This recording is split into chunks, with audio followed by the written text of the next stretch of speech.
Hey everybody, how's it going? So it's raining today, riding home. So one of the things that I noticed is with the 360 camera, what screws it actually the will process with YouTube on a regular basis, normal time. If I don't use external, if I don't try to take the WAV file off of this or a FLAC file and mux it with the video. Usually I take out the audio from the camera because it sucks, and I mux it with this, which is going to my DPA microphone.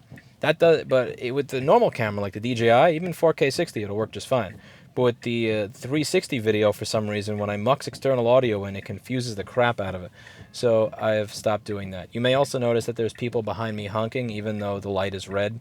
That's just typical New York City and drivers being assholes. People are, New York City is known for its assholes. They're everywhere. So let's go over something funny here. So one of the things I mentioned in that Jeremy Solar video with System 76 is, as you noticed, if you go to any of these websites where you can get schematics for laptops, you're not putting in the model and make of your laptop. You're putting in a motherboard number. These are often motherboard numbers for Compal, Quanta, Foxconn. These are companies that make motherboards. It's not like Dell has a motherboard factory in the United States where they're making their own motherboards. That's not how this stuff works. They will have another company that assembles most of their stuff for them that makes the motherboard. Now, here's where stuff gets interesting. So one of the things that Jeremy from the System 76 video said is that the company that's making the board may not even have access to the schematics. The company making the board for them may not give them access to the schematics. That may not be the case. It's something different. Now, you know how when they talk about how making schematics available is bad because of intellectual IP theft and stuff like that? You know what? It may actually be about IP theft. But that's what makes it so funny. And it's because it's actually funny. It's about the people that are actually doing the IP theft, and it ain't the independent repair people. So why would companies not want to release board schematics? This is good. Now, one of the things that I've noticed with populism is that it's really easy for people to assume the most simple possible explanation that is also the most evil is always the one that is correct. Whatever the most evil explanation is, that's always the one, that's the go-to explanation as to why things are the way they are. And, you're missing out on a lot of nuance with that. And I admittedly am guilty of this on many occasions of seeing something go on and assuming that there are nefarious intentions that are very obvious and easy to see, and that's the primary reason for a problem. And, reality is always far more complicated than that. I know this to be true. But it's easy to fall into the oversimplifications. And the oversimplification that manufacturers don't want you to fix your own stuff because you will make more money. They'll make more money if you just buy a new one. It's a big part of it. I'm sure it's a big part of it. But it ain't all there is. And what do I mean by that? When it comes to schematics not being available, or companies not wanting their schematics out there, well, part of it, again, is when I do a video where I am replacing a resistor that's acting as a fuse, where I can charge a customer $200 or $250 for the diagnosis and everything, and Apple wants $750 to $1,000 for the same thing. When the computer's $1,000, there's a big argument to be made there that perhaps they just want people to constantly buy a new one. That's what it's about. It's always about making the customer buy a new one. When there may actually be another reason for it. So, how I said that Compal and Quanta and Foxconn and all these companies are probably just, they're making the boards for Dell, HP, and all the other manufacturers? Well, let's get into that a little bit. So, when Dell, or let's say any one of those companies, may want to have a device made, they're not sitting there saying this resistor goes here, that resistor goes there. That's probably not what the companies are doing. What they're probably doing is they're speaking with Quanta or Compal and saying, here's the architecture, here's the overall architecture, here's what we'd like it to be. And when you open up a MacBook schematic like the older ones, let's say an 820-3115 and 820-2936, before you even get to the part where it shows you this resistor goes here, that capacitor goes there, this is how we're making the 5 and 3 volt rails, this is how we're dealing with the Wi-Fi circuit, you'll see the basic architecture. Like, these USB ports go to this USB hub, which then goes to the PCH or the MCP or the North Bridge or the South Bridge. This SD card slot goes directly to the MCP, whatever. We have this many HDMI ports, this many display port, all that crap. All of that stuff gets made, and then the company like Quanta or Compal or Foxconn or any of the companies that are actually making the board, they are going to be the ones that, come up with the implementation of all the other shit, or, this is how we're let's say this is the Wi-Fi circuit on this model, this is the USB circuit on this model, this, and all that other stuff. Now, follow me here. Do you think that when Dell knocks on their door a year after HP and says, we want something similar, or we want you to make it this way, do you think that they're going to re-engineer all of that? Do you think that they are going to start from scratch? Or are they going to go over to the design that they just made for HP or for Acer or for Dell and then just hit Control C and Control V? You got to think about it. If you have a Wi-Fi circuit that works, if you have a USB-C power management circuit that works, if you have an HDMI circuit that works, and the Dell and the HP and the Lenovo are all using the same CPU, they're using the same graphics chip, they're using the same platform controller hub, at the same North Bridge, the same South Bridge, the same ports, what's the point of designing them differently? However, if you paid for that design, let's say you're Dell or HP or Lenovo or wherever the hell, and you paid $100 million, I don't know, $10 million to have a design made, and then you realize that another company that came out after yours is literally a direct copy and paste of it, maybe you can now sue them for intellectual property theft, intellectual property violation, or licensing issues because they just Control-C it and Control-V'd it. And everybody's doing it. All the manufacturers are doing it. It's not like, again, the guy at Quanta that's making whatever amount of, flat rate engineering fee he is not going to design a custom Snowflake Wi-Fi circuit for you. If he made the same shit for this Dell or this HP or this Microsoft Surface or whatever, he's going to go Control-C, Control-V, bam. And if the schematic is not out there, technically you could figure this out by measuring every resistor, measuring every cap, seeing where they all go. But it's different than if you have a schematic, where the schematic actually shows, oh shit, this is the same font. This is the same page numbers. The lines are drawn the same. Every number is identical. This is a bit-for-bit copy document. We have a case. Now, the majors, like let's say Dell or HP or Acer, they may not, cross-sue each other or anything like that. They may not be interested in doing that because they know that's a waste of their time, and they don't want to open the can of worms of everybody going back through everybody's design and the intellectual property issues. But what about a small company? Let's say a smaller company were to try to make something, and they were to go to Quanta or Compol or Foxconn and say, here is the design, here's what we want. Let's say here's the configuration, the number of ports, the platform we want to use. We want this platform, and then they go ahead and take a design and make it for them. They may be copying and pasting the work that they did for Dell or HP or Lenovo or Microsoft because, again, who the fuck wants to recreate a Wi-Fi circuit? Who wants to recreate a USB 2 circuit? This is insanity.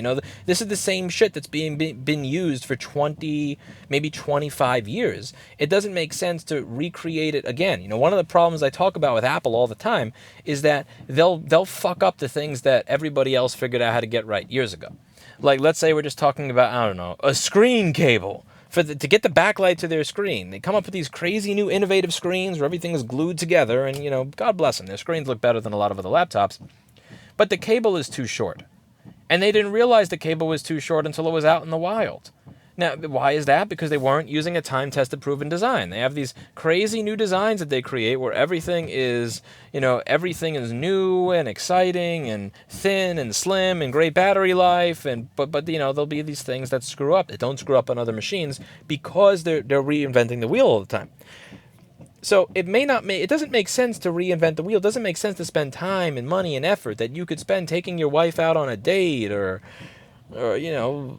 I don't know, watching Netflix or whatever the hell they want to do, to make sure that you can create the exact same Wi-Fi or USB circuit again, just with mildly different topologies, so that it can't be said that you're copying and paste that another company stole your IP.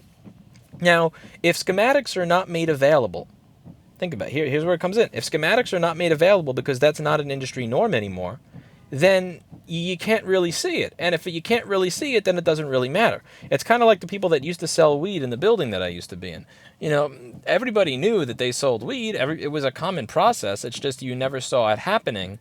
So you could never get someone in trouble. You could never arrest someone. You could never say this person can't come here because the owners of the building didn't know who it was. They didn't know when it happened. So, and it's not like it really bothered them that much. They didn't really care. But if it was being done in the lobby and it was clear for everybody to see, and the law was such that you're not allowed to smoke weed or you're not allowed to sell weed, that's illegal, then that becomes a serious problem because the building owner could be held accountable for this happening on his property, or if he has knowledge that it's happening on his property and he doesn't do anything about it, he can be in violation of the law, getting some serious deep shit. Whereas if nobody sees it, everybody knows it's going on, but nobody sees it or knows the method by which it's happening, then you can make the argument that I guess it wasn't my fault. I can't get in trouble for it. And I think that's what's happening with schematics. I think what's happening with schematics and board views, I think a good part of these companies may not actually care about right to repair. I know they don't care about technology theft from the Chinese. That's bullshit. That's total bullshit. Because you can find schematics on a lot of these sites. They eventually get leaked, and you haven't seen a fucking a MacBook. You haven't seen a NacBook come out. There's no NacBook that stole Apple's market share in America. There's enough time has passed and that shit hasn't happened. But what could happen if schematics were routinely made available and it was done retroactively even for old devices?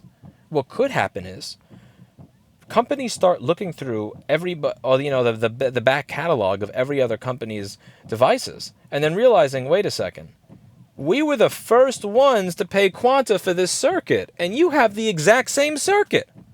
What's up with that? We came out with ours January 2015. You released yours August 2015. And this is a direct copy and paste. We're not even talking about, we just so happen to independently come to the same values. No, this is legitimately a direct copy and paste of this schematic for this circuit or this thing on this machine. Now, companies do not want to waste their time and resources reinventing the Wi-Fi circuit in 2021. Like, Wi-Fi has been around, Wi-Fi has been common on laptops for 15, 16 years now. And I had a Dell Inspiron 8200. I actually had to get a PCMCIA Wi-Fi card slot when I was a teenager PCMCIA Wi-Fi card in order to use Wi-Fi on that laptop. Nice turn without the turn signal. That's classy. Always stay classy. Yeah.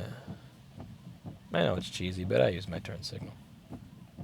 I remember what it was like to be a bicyclist and get owned by people who didn't use their turn signals. I'm always paying attention for that. Don't trust nobody. But so I think something similar is happening here. It may not even be that it's about keeping you from fixing your own stuff. It may be because every one of these companies knows that they're taking each other's intellectual property, not even because they want to, just because who the fuck wants to reinvent the wheel? You want to be focused on coming up with fingerprint recognition. You want to be focused with coming up with, eye recognition to unlock your device, facial recognition. You don't want to be you don't want to waste time redoing the Wi-Fi circuit. You don't want to waste money having a snowflake unique Wi-Fi circuit or whatever so it doesn't match someone else's Wi-Fi circuit.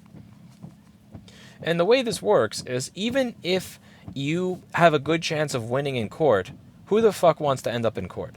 I mean, you could listen to my videos where I'm trying to figure out what the rules are from the city. The entire court system is probably like that. The entire legal system is probably like that. I call up and try to figure out what is the law and how do I stay in compliance. And I get 20 minutes of duh. I actually did not get an answer as to how I can be in compliance with that law until I had my hearing. I shit you not. I had to wait till my hearing in order to figure out how to follow the law. So the only way to figure out what the right way to be in compliance with the law is to get fined and then go to a hearing where they have the option to fine you a fuck ton of money because you waited to get to the hearing. So what if the rest of the legal system is just like that? Let's say Dell or HP or a smaller company, let's say System 70, any one of those companies, let's say they know that they're in the right. That the way the intellectual property law was designed and intended, it is not designed and intended so that you could patent the resistors that go around a Wi-Fi circuit, or the decoupling of the CPU, or the power circuit, or 6-phase, 4-phase power circuit for a CPU or something like that. Do you really want to spend a few $1 million going to court to settle that, to figure that out?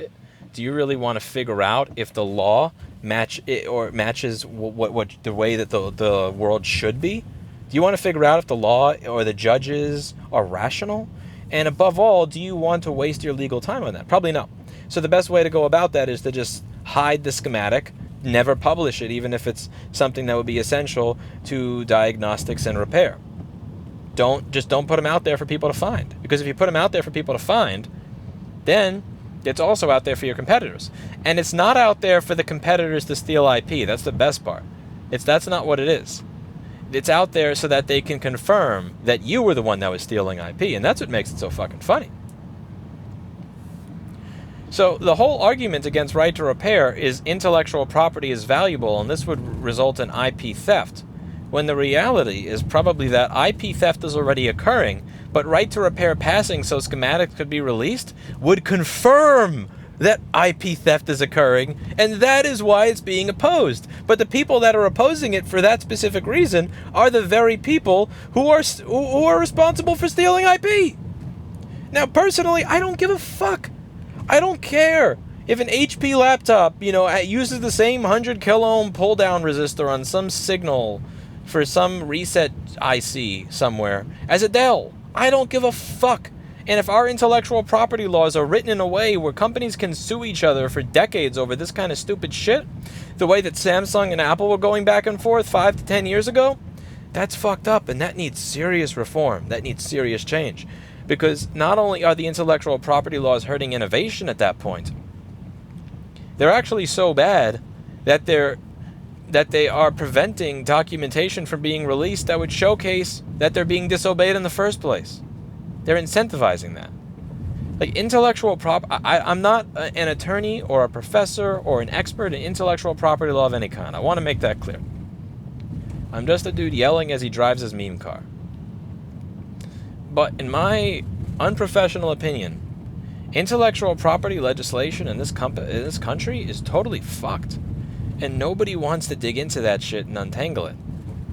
Like nobody wants to, because it looks like the wiring underneath my desk in my office for my recording setup there. And like just, when I ask Hi if he can help me with the wires in my office, he runs away.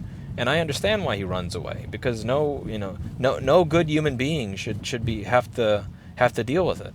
And it's the same thing here. No good human being should have to deal with that. But somebody eventually has to, because it's affecting our ability to work on the devices that we own, and it's gotten to a point where it's memed on itself, like it's fallen inside out on itself. Intellectual property legislation at this point in time has gone full indoor-outdoor dining. It really has.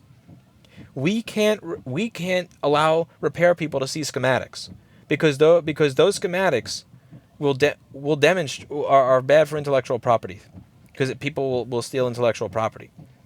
But behind the scenes, the real reason that they don't want those schematics being released is because that would allow everybody to see that this industry standard practice where the company you're outsourcing your board manufacturing to is just copying and pasting their design elements every time someone asks for something, that could open up an intellectual property hellscape in the United States.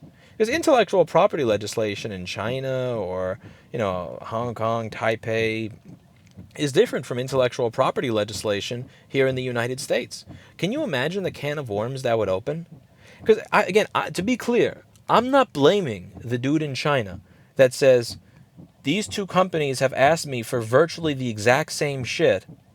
I am not going to re-engineer this product from the ground up for this company. I'm going to copy and paste the shit that I did that works just fine, that is tested in the wild, that has 5-star reviews, that does everything exactly how it's supposed to do for company A to company B. And that will make company A happy. It will make company B happy. It will make the users of company A's product happy. It will make the user of company B's product happy. Turn right onto Myrtle Avenue. Are you on crack, Meme Car? Oh my god, Meme Car is on crack. Now turn right onto Myrtle I am not turning right to turn left. That is stupid. That is a dumbass thing that you're asking me to do. Hell no. Now make a U-turn at Myrtle I am not making a U-turn. Fuck off when I have to make a left 6 blocks from here. Oh man, meme cars memeing hard.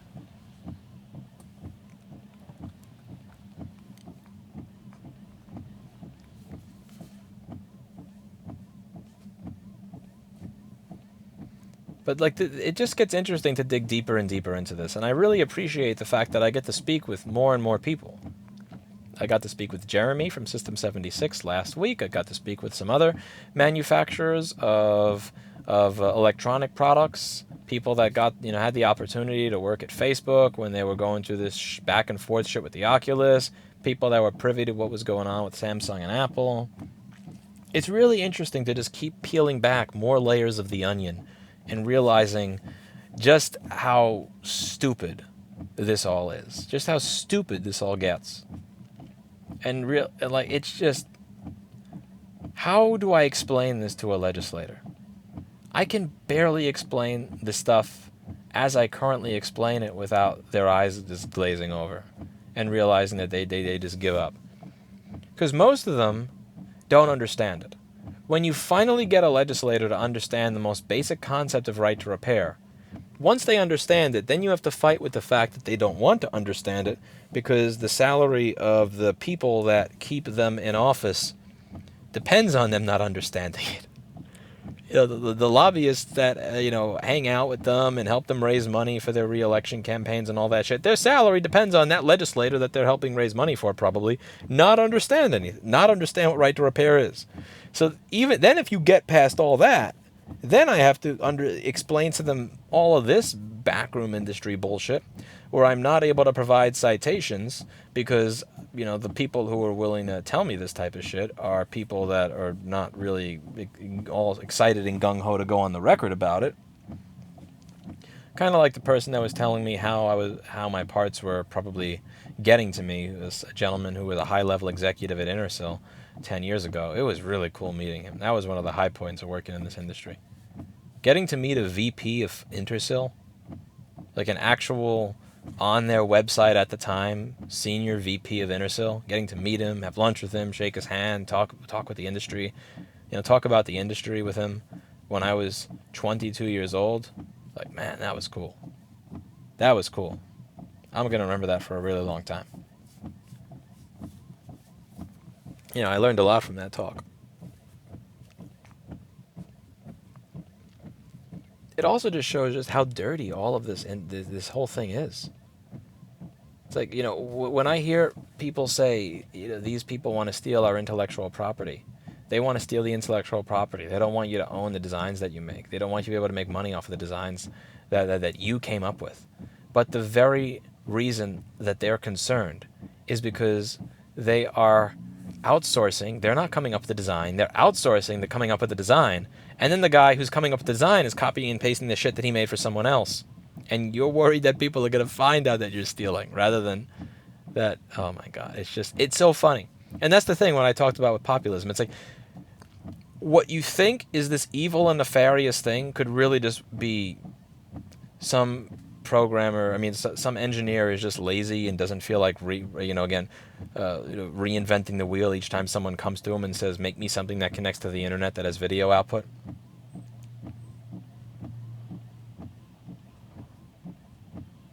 And then combining that with the fact that our intellectual property laws are ridiculous. It's believable. I believe it. That actually makes sense to me.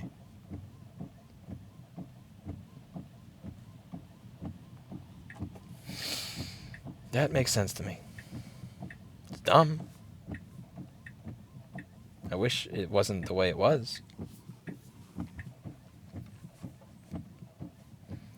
I remember when I was a bicycle. When I was a bicycle, what I would do is I would go in between these cars and I would go right to the front of the line where there's no traffic. Eventually, you get to the front of the line. And once you're at the front of the line, you no longer have traffic to deal with.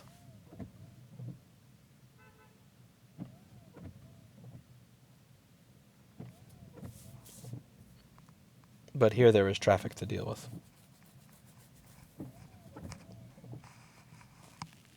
I don't get all these people that said you need to grow up and get a car and learn how to drive. Yeah, man.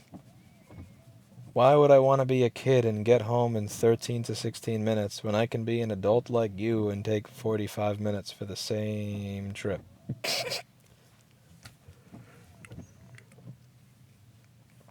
Mm-hmm. Jeez.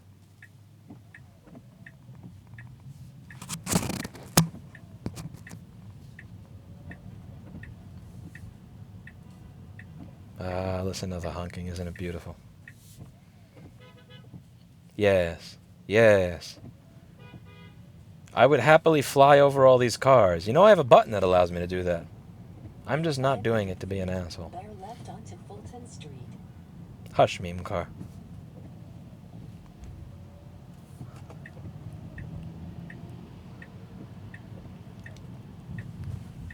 Now bear left onto Fulton Street. Hush, meme car.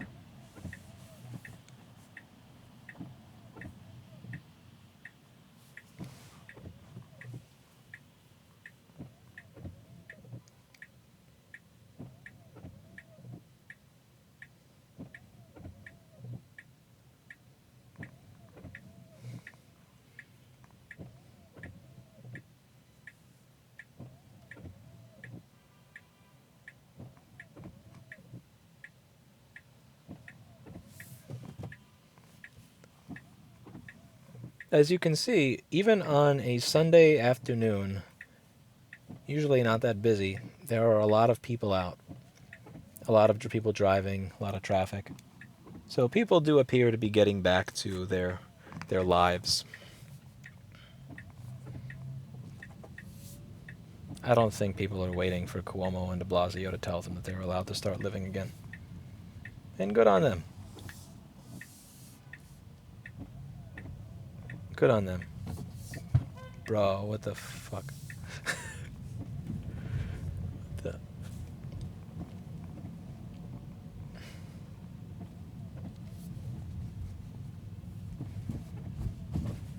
Boom, boom.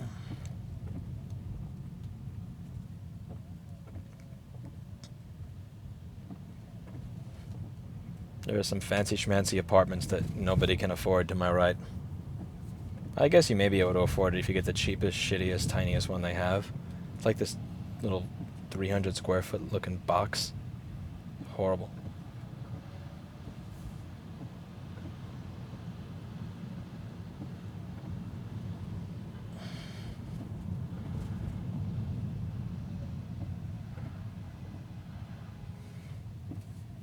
You may notice that the honking is nonstop. The honking will never end. That nonstop honking is, it's the assumption that I think many New York City drivers have, that there is a button in the car, and when you hit it, it just starts to fly like the Jetsons, and that the only reason that I'm not flying above all these cars to get around the traffic is because I am an asshole who simply refuses to hit the magic button, or the button that turns me into Ian Peake from Batman Beyond, where I can just flow through any of the devices in front of me. I have that belt. I just turn it. And when I turn that belt or that vest, I'm able to just go right through any of the things around me. I just choose not to do it. Because I hate you. You figured me out.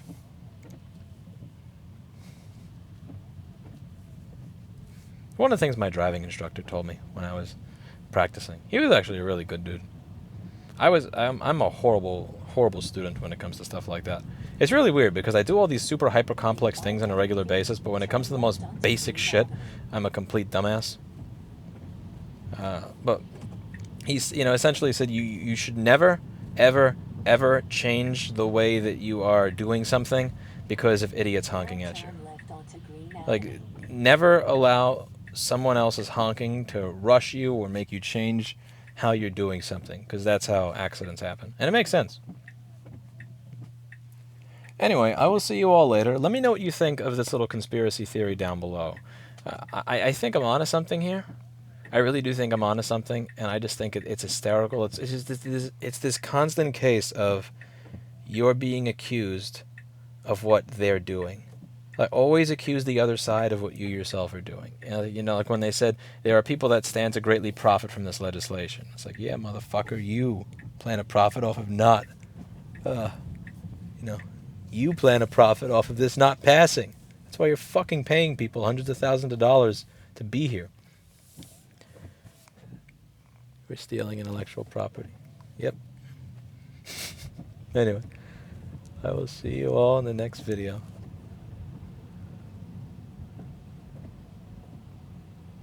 But I'm not going to extend my hand to stop recording, because on a road this narrow with people that constantly jump in front of the car, there's no way in hell I'm taking my eye off the road, even for a quarter of a second, because I'm going to hit somebody, and then they're going to sue me, and they're going to take Mr. Clinton and BlackBerry and Oreo. They could actually have Oreo. Yeah, they could take Oreo. Anyway, see you next time.